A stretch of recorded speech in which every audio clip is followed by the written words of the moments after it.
The woman was horrified to discover that the injured girl's condition was now critical. While Jack was still not around, she hurried to find Bob and told him that she suspected Jack had deliberately capsized the boat.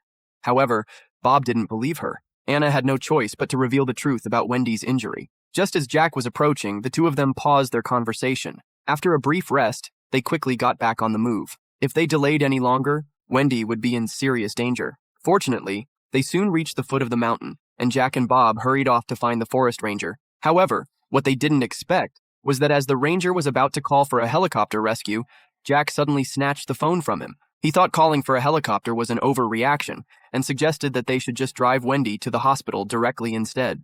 Seeing Jack acting erratically, Bob quickly urged him to calm down, but the ranger insisted on notifying higher authorities first, and the three of them began to argue. Eventually, Jack ended up killing the ranger. With things now out of hand, Jack convinced Bob to help him cover up the incident. That way, nothing would go wrong. Jack pretended to be pitiful and told Bob that he didn't want to do this, but fearing that the ranger might shoot them, he had no choice but to strike first.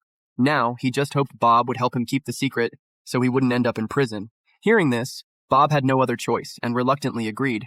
Together, they loaded the ranger's body into a vehicle and then pushed it off a cliff to make it look like a car accident. Soon, they returned to the riverbank. Under Jack's threat with a gun, they were forced to paddle a small boat to take him out of the country. By now, enough time had passed, and Wendy had stopped breathing and had no heartbeat. They quickly paddled to a bridge where a passerby happened to be walking above them.